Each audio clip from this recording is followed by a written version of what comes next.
Hello दोस्तों, GP boy channel में आपका स्वागत है। आज 15 मई को अमर शहीद क्रांतिकारी सुखदेव थापर जी का जन्म दिवस है, जो कि भारतीय स्वतंत्रता संग्राम के एक प्रमुख क्रांतिकारी रहे हैं, जिन्होंने शहीद भगत सिंह व राजगुरु के साथ फांसी के तख्ते पर अपना बलिदान दिया था। तो चलिए जानते हैं इन महान आत्मा के बारे में कुछ रोचक तथ्य। उससे पहले आप हमारे चैनल को सब्सक्राइब कर लीजिए और बेल आइकन को प्रेस कर दीजिए, क्योंकि हम ऐसी वीडियोज लेकर आते रहते हैं और आपको हमारी अन्य वीडियोज इस वीडियो के डिस्क्रिप्शन में मिल जाएंगी। तो चलिए शुरू करते हैं। सुखदेव जी का जन्म ग्राम नौगरा, जिला लायलपुर, पंजाब 15 मई 1907 को हुआ था। इनके पिता का नाम रामलाल थापर व माता का नाम श्रीमती रल्ली देवी था। इनके पिता प्रसिद्ध सामाजिक कार्यकर्ता थे। इनके जन्म से 3 माह पूर्व ही इनके पिता का स्वर्गवास हो गया था, अतः इनका लालन पालन चाचा श्री अचिंत राम थापर ने किया। सुखदेव के जन्म के समय वे जेल में मार्शल लॉ की सजा भुगत रहे थे। ऐसे क्रांतिकारी वातावरण में सुखदेव जी बड़े हुए। जब वह 3री कक्षा में थे तो गवर्नर उनके विद्यालय में आई। प्रधानाचार्य के आदेश पर सब छात्रों ने गवर्नर को सैल्यूट दिया, पर सुखदेव ने ऐसा नहीं किया। जब उनसे पूछताछ हुई तो उन्होंने साफ कह दिया कि मैं किसी अंग्रेज को प्रणाम नहीं करूंगा। आगे चलकर सुखदेव और भगत सिंह मिलकर लाहौर में क्रांति का ताना बाना बुनने लगे थे। उन्होंने एक कमरा किराए पर लिया और वे प्राय रात में बाहर रहते थे या देर से आते थे। इससे मकान मालिक और पड़ोसियों को संदेह होता था। इस समस्या के समाधान के लिए सुखदेव जी अपनी माताजी को वहां ले आए। अब यदि कोई पूछता तो वे कहती कि दोनों ही पीडब्ल्यूडी में काम करते हैं।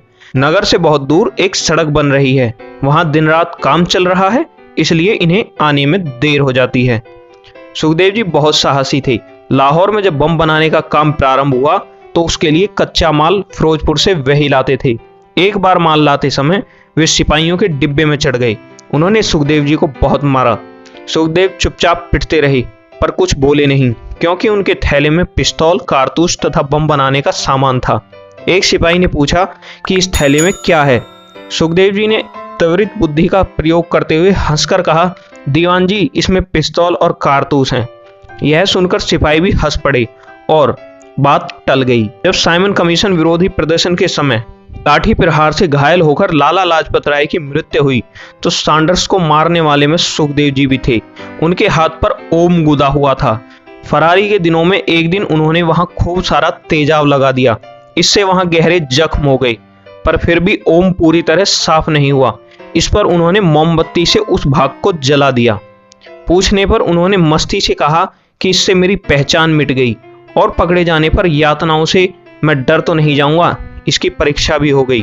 उन्हें पता लगा कि भेद उगलवाने के लिए पुलिस वाले कई दिन तक खड़ा रखते हैं, अतः उन्होंने खड़े खड़े सोने का अभ्यास भी कर लिया। जब भगत सिंह, सुखदेव और राजगुरु जी को फांसी घोषित हो गई तो जनता ने इसके विरोध में आंदोलन किया। लोगों की इच्छा थी कि इन्हें फांसी के बदले कुछ कम सजा दी जाए।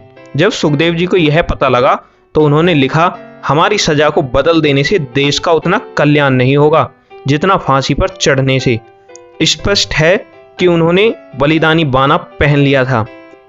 23 मार्च 1931 को भगत सिंह और राजगुरु के साथ सुखदेव जी भी हंसते हुए फांसी के फंदे पर चढ़ गए।